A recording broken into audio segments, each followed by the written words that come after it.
Hey everyone, I'm going to shoot my AR-10 and then my AK-47. And what we're doing is we're paying attention to how much the gun pushes back on me, because I'm basically considering one versus the other for Mad Max Apocalypse anti-vehicle defense. Okay, so we're going to start off with this Freedom Munitions 150 grains. This is the hottest 308 that I have in any large quantities. Out of the 16-inch AR-10, it gets 2,350 foot-pounds of energy. Okay.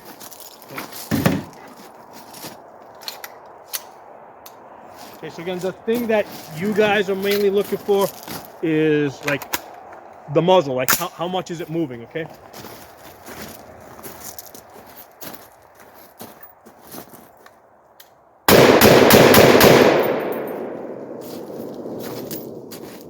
So now we're going to do the AK-47. So this Russian Red Army standard, this has 1,500 pounds of energy. Okay, that's one of the problems with AKs. Okay, so this has 1,500 foot-pounds of energy. So the 308 has, I think, close to like 850 foot-pounds of energy more. Okay, so 850 foot-pounds less here. Okay.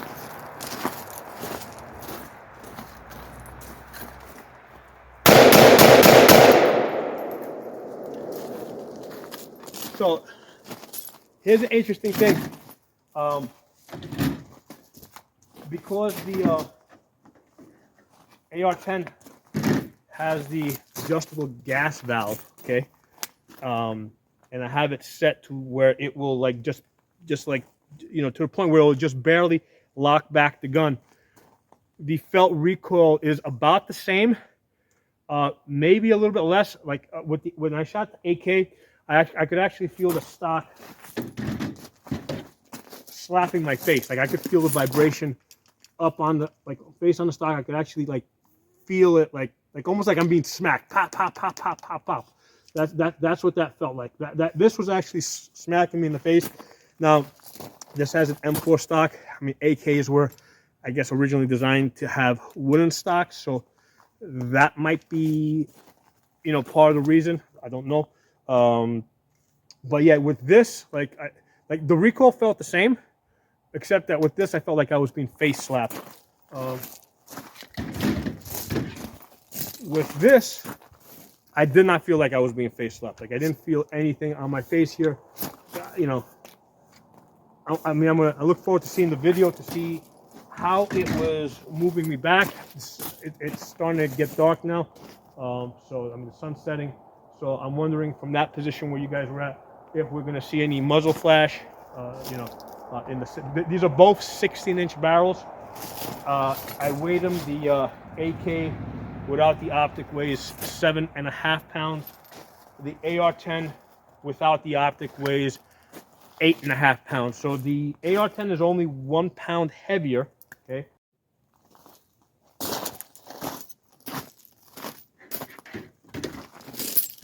Hello everyone. So today we're going to be talking about AK-47 versus AR-10 for anti-vehicle defense. Okay, so obviously we're not talking about normal everyday home defense. We're talking about the Mad Max Apocalypse here.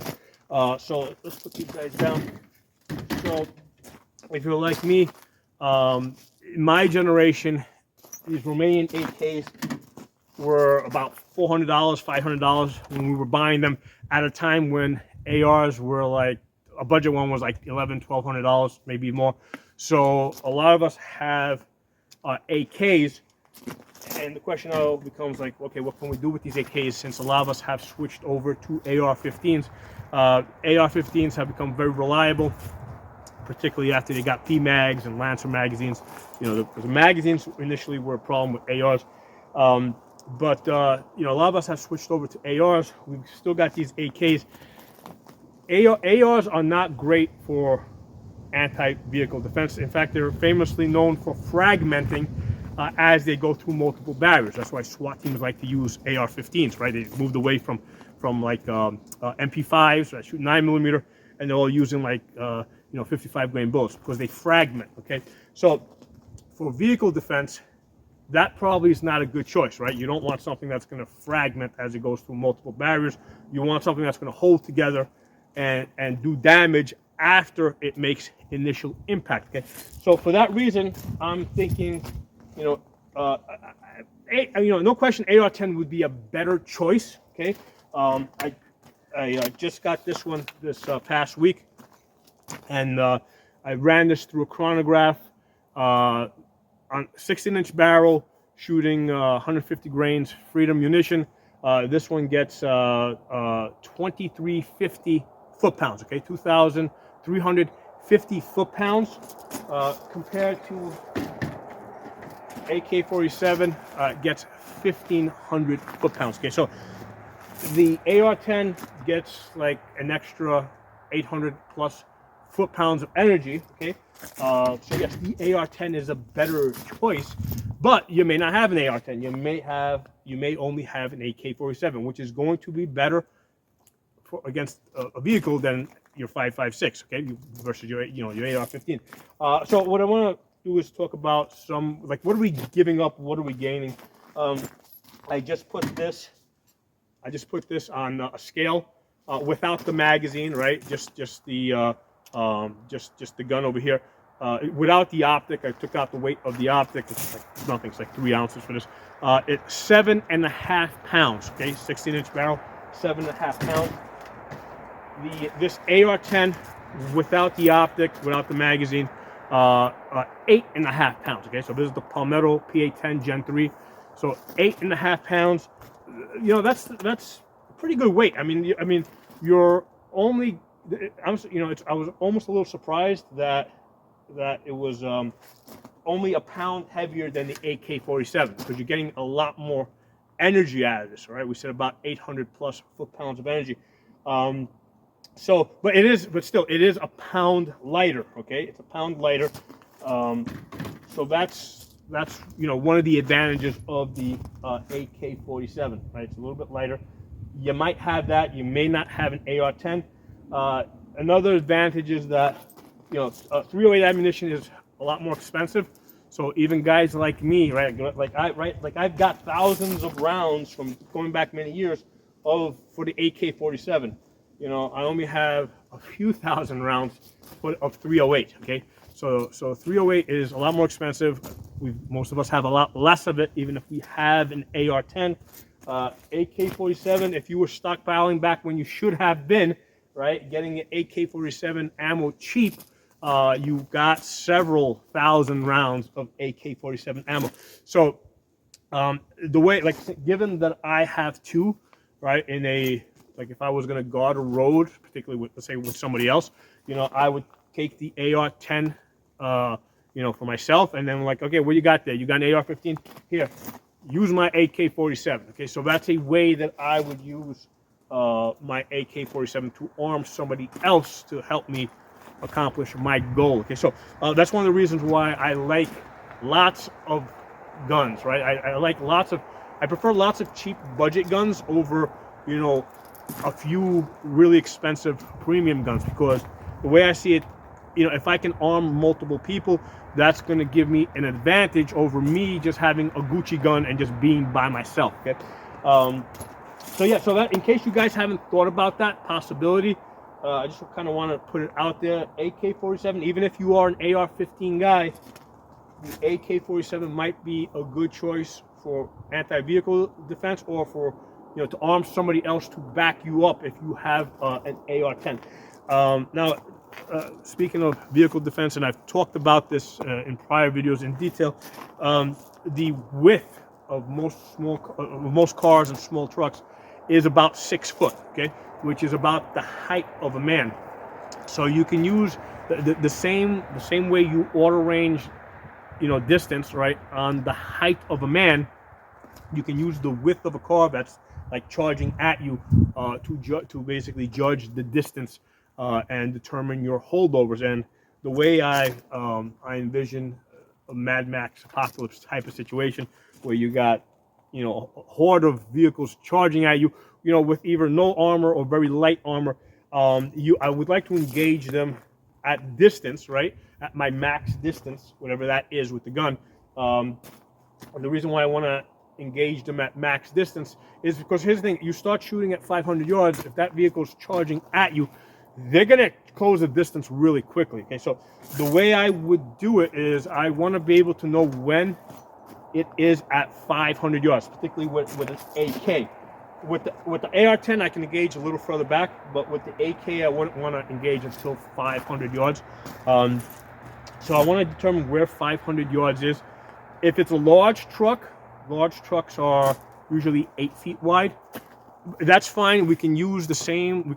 We can go by the same measurement, because if we go by the same measurement, all that means is that we're going to engage at 600 yards versus 500 yards.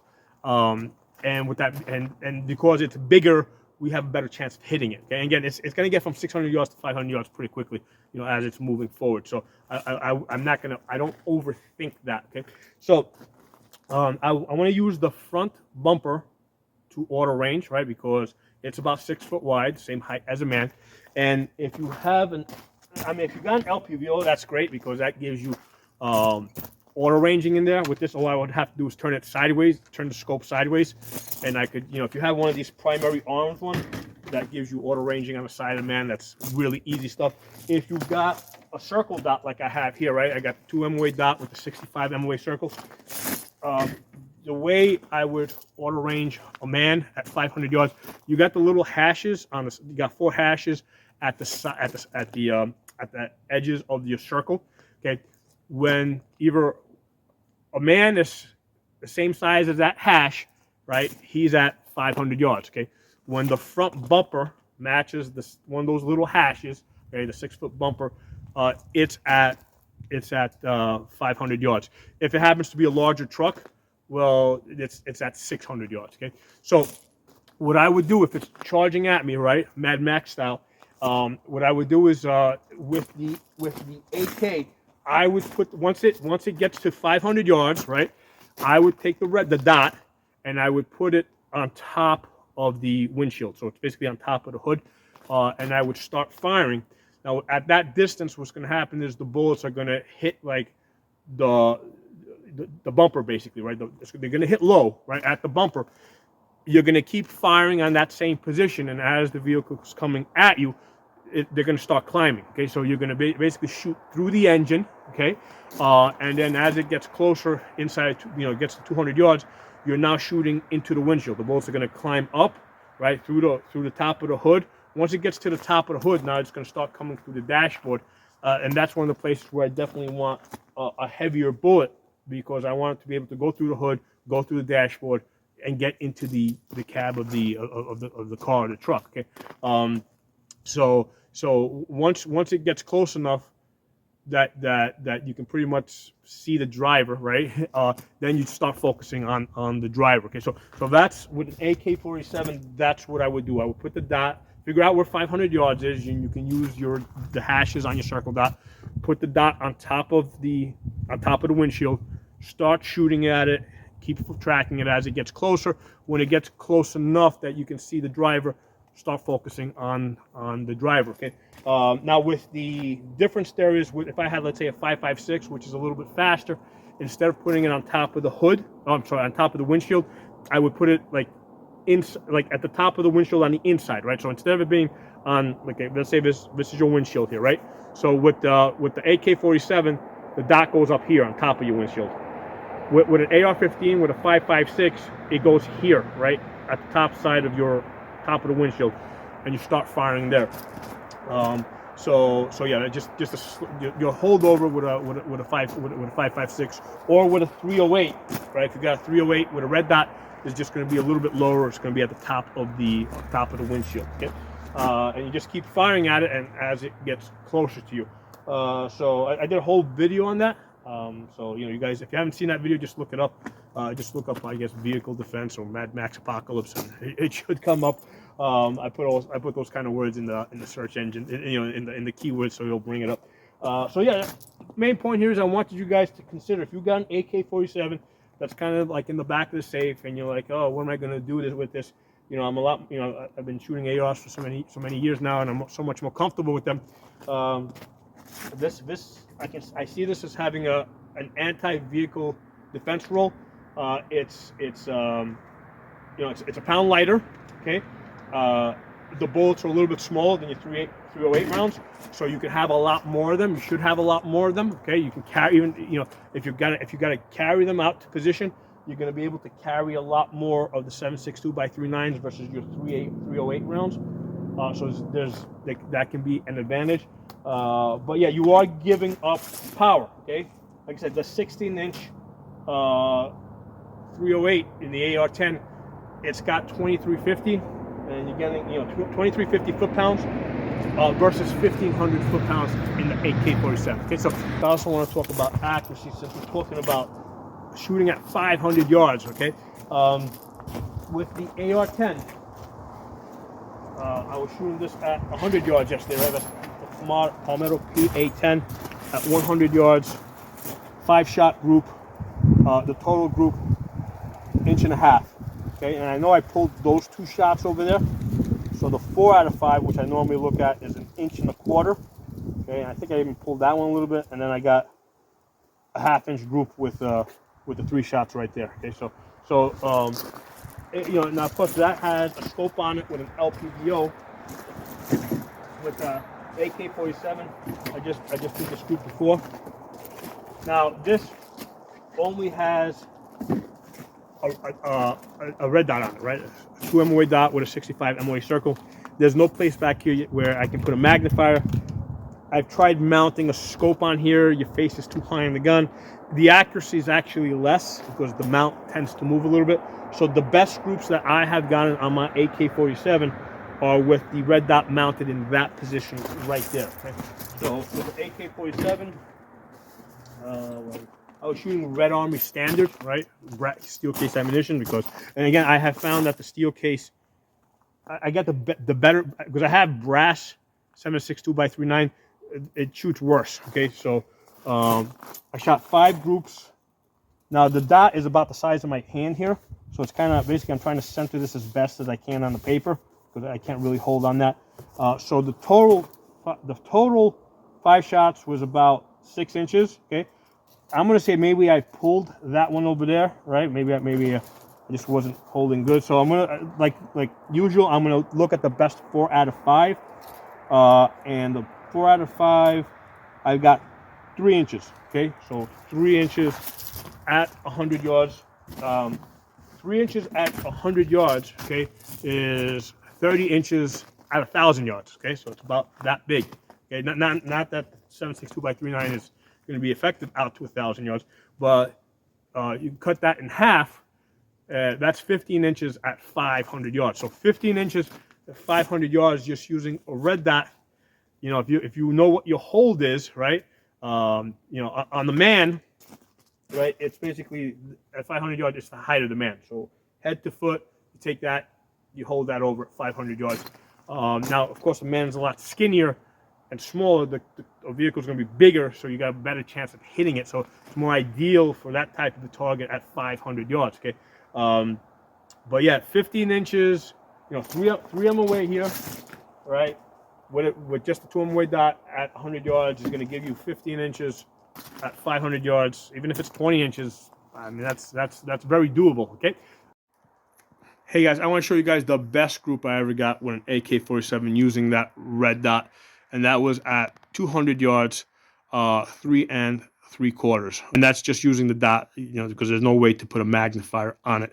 So I mean, if I could mount a scope on there, I mean, it might be a 1 MOA gun. I just have no way of knowing it. When I put the scope on there, right, because of the way it attaches with the side mount, the groups actually open up and they become worse. So if you got an AK, I think this is how I've gotten the best groups.